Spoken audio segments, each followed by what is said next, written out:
মাননীয় প্রধানমন্ত্রী কিন্তু বরাবরই কিন্তু তারা খুব সংস্কৃতিমনা।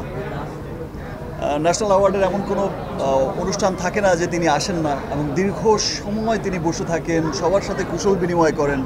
তো মাননীয় প্রধানমন্ত্রী কিন্তু সবসময় দেখা গেছে যে শিল্পীদের এত আপন করে নেয়, সমস্ত শিল্পীদের এত স্নেহ করে, এত ভালোবাসা দেয়। তো মাননীয় প্রধানমন্ত্রীর কাছে আসলেও অনেক কৃতজ্ঞ। তার দেশের সিনেমা এগিয়ে যাচ্ছে, এটা আসলে মাননীয় প্রধানমন্ত্রী যখন গর্ব করে বলে, তখন গিয়ে মনে হচ্ছে যে না, সত্যি হয়তো আমরা আমাদের যে চেষ্টাটা আমরা করে যাচ্ছি, সেই চেষ্টার পথে, সেই স্বপ্নের পথে আসলে অনেক দূর এগিয়েছি। ধন্যবাদ মাননীয় প্রধানমন্ত্রীকে। এবং আমি চাইবো যে যদি ওনার সময় হয়, কোনো একটা স্পেশাল স্ক্রিনিং যদি হয়, মাননীয় প্রধানমন্ত্রী যদি সেটা দেখেন, অবশ্যই সেটা আমাদের জন্য আরও অনেক অনেক আনন্দের হবে। তুফান টিম যে কষ্ট করে কাজ করেছে, এই যে গরমের মধ্যে, আপনারা তখন দেখেছেন 46-47 ডিগ্রি সেলসিয়াস ছিল, এই বছর অনেক গরম পড়েছে।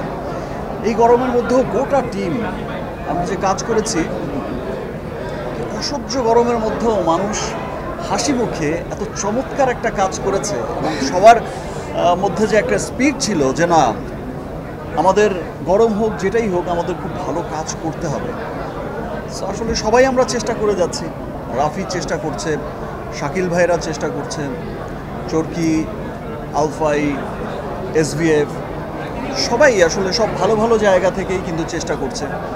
সবাই ভালো ভালো চেষ্টা করে যাচ্ছে সিনেমাটাকে সামনের দিকে নিয়ে যাওয়ার জন্য। গত বছরও দেখেছেন আপনার, যখন প্রিয়তমা হয়েছে, প্রিয়তমাও কিন্তু চমৎকার বানিয়েছিল। আজকে যে তুফান চলছে, ওয়ার্ল্ড ওয়াইড চলছে, ইনশাআল্লাহ সামনের এমন সিনেমাও হবে, তখন গিয়ে মনে হবে যে আসলে তুফান আসলে ওর কাছে কিছুই না। মনে হবে যে কি বিশাল বিজনেস, কি বিশাল সিনেমা বানিয়েছে, কি সুন্দর হয়েছে। আমরা চেষ্টা করে যাচ্ছি। আমি বলছি যে, আগেই বলেছি যে আমি তো বিশ্বাস করি যে আমরা স্বপ্নের পথে হাঁটছি, দৌড়াচ্ছি। সো স্বপ্নটা এখনও পূর্ণ হয়নি পুরোপুরি।